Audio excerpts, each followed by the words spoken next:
उसी कुंड में गिर गया। जब भगवान शिव और माता पार्वती जी ढूंढने लगे, नहीं मिला, तो भगवान शिव जी माता पार्वती जी को व्याकुल क्रोधित देखकर वो भी क्रोध में आ गए और उनका हाथ पकड़कर इस भूमि पर आए और इस भूमि को उन्होंने श्राप दे दिया।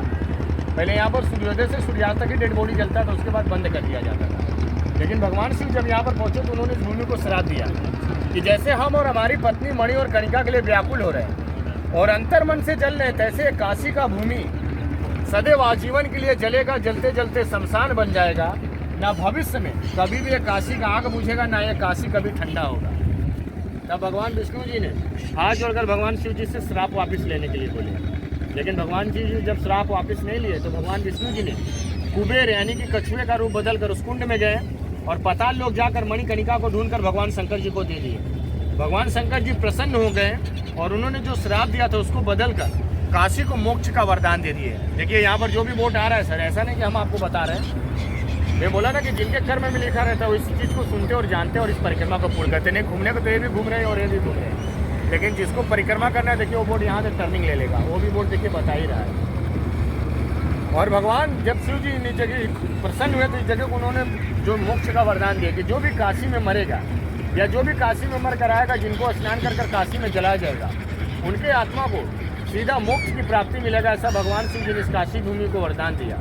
और जो काशी में डेड बॉडी को लेकर नहीं आ पाएंगे, अगर काशी में आकर अपने परिजनों का अस्थि विसर्जन करेंगे, काशी में आकर पिंड दान करेंगे या काशी में आकर दान पुण्य करेंगे, उनके भी परिजनों की आत्मा को काशी से मोक्ष की प्राप्ति मिलेगा, उनको स्वर्ग और वैकुंठ में जगह मिलेगा और उनके घर परिवार में सदैव सुख समृद्धि बना रहेगा। ऐसा भगवान शिव जी ने इस काशी भूमि को वरदान दिया। और यहाँ पर रात को 12:01 पर जो भी बॉडी जलता है, उसी बॉडी के जले हुए राख को बाबा विश्वनाथ मंदिर में लेकर जाते हैं, उसी राख से भस्म आरती करते हैं, जिसको काशी में मंगल आरती के लोग नाम से जानते हैं। देखिए टेढ़ावाड़ा जो मंदिर है, देखिए रत्नाबाई जी का बनाया हुआ जगह है सर। रत्नाबाई अहिल्याबाई होलकर जी की दासी थी।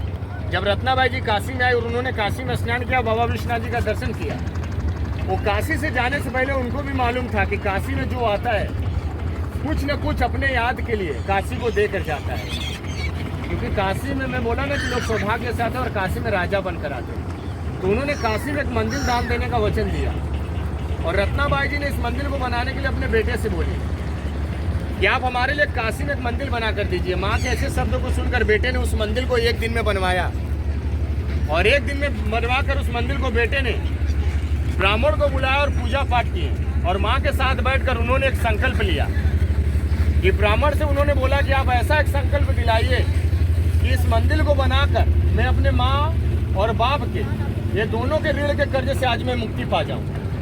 ब्राह्मण जैसे ही मंत्र पढ़ने गए और राजा ने अपने हाथ में जल लिया और ये वचन दिए कि मैं इस मंदिर को बनाकर अपने पिता के ऋण के कर्ज से और माँ के दूध के कर्ज से मुक्ति पा रहा हूँ, तैसे ये मंदिर 16 फीट अंदर चला गया और 90 डिग्री टेढ़ा हो गया। क्योंकि धरती पर कोई भी व्यक्ति अपने पिता के ऋण के कर्ज से और माँ के दूध के कर्ज से मुक्ति नहीं पा सकता। सारे कर्जों से वो मुक्ति पा सकता है, लेकिन ये 2 अंश ऐसे हैं जो धरती का निर्माण किए।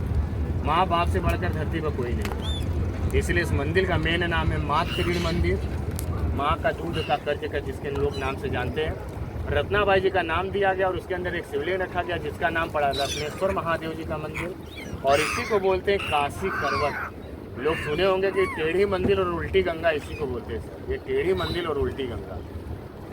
और ये जो देख रहे हैं ये भी घाट के किनारे एक माता है जो भी विख्यात माता है, संकटा माता, हर संकट हर विपदा को हरने वाली माता का। और ये जो महल देख रहे हैं इसके ऊपर पंचनागेश्वर मंदिर है। इसको गुलरिया कोठी और भोसले घाट के लोग भी नाम से जानते हैं। और इस महल के अंदर छत्रपति शिवाजी महाराज जी भी राज कर गए हैं। और जो होटल देख रहे हैं वो ताज होटल से भी महंगा बनने वाला होटल है, जिसको मेहता घाट के लोग नाम से जानते हैं। और उसके आगे राम घाट है, जहाँ पर भगवान श्री रामचंद्र जी और हनुमान जी रुक कर कुछ क्षण व्यतीत किए थे। और उसके आगे जो पिंक कलर का मंदिर है वो मंगला गौरी माता जी का मंदिर है।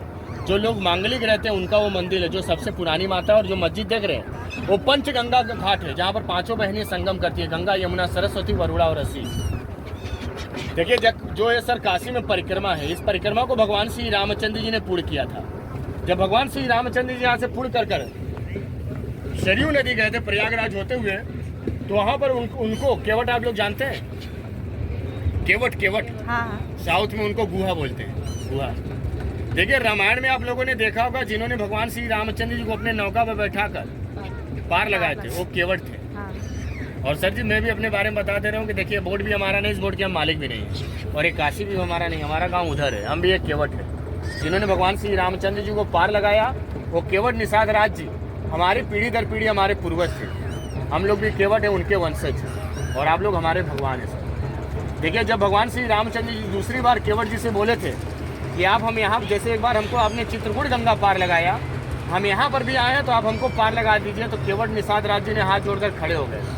बोले प्रभु हमने सुना और देखा भी है कि जिसके ऊपर आपका ये पावन चरण कमल जो चरण है आपके ऊपर, जिसके ऊपर ये पड़ता है वो पत्थर भी अपना रूप बदल लेता है। पत्थर के ऊपर आपने पैर रखा, पत्थर एक स्त्री बन गई। ये हमारी लकड़ी की नाव है, जो भी ये भी एक महिला बन जाएगी। हम अपने नौका पर तभी बैठाएंगे जब आप अपना चरण धोने का सौभाग्य प्राप्त करवाएंगे। इसीलिए केवट निषाद राज जी ने इसलिए बताया था क्योंकि उनका जो पुनर्जन्म था वो कछुए का था। कछुआ मालूम है, जिसको कुबेर हम लोग बोलते हैं, इंग्लिश में टर्टल्स बोलते हैं। देखिए भगवान विष्णु जी के चरणों को जब वो छूने जाते थे तो माता लक्ष्मी जी ने मना किया था।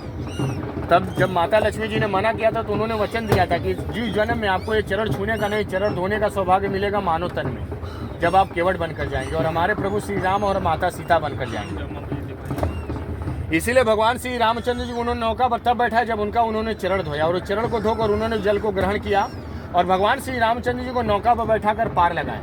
लेकिन भगवान श्री रामचंद्र जी जानते थे कि जिस मेहनत को कर केवट ने हमको पार लगाया और जिस फल की प्राप्ति को कर हम पार लगे हैं, ये केवट नौका उतराई दान बनता है, क्योंकि बिना दान दिए कोई भी कार्य सफल नहीं होता है सर। इंसान शादी ब्याह कुछ भी करवा ले, लाखों करोड़ों रुपया शादी ब्याह में खर्च कर ले, लेकिन छोटा सा एक दान होता है जो ब्राह्मण को दिया जाता है। जब तक ब्राह्मण 7 फेरों का मंत्र नहीं पढ़ता तब तक कोई भी कितना बड़ा पैसा लगा दो शादी ब्याह संपन्न नहीं होता है। इसलिए भगवान श्री रामचंद्र जी जानते थे कि जब तक हम केवट को दान नहीं देंगे तो भी मेरा फल की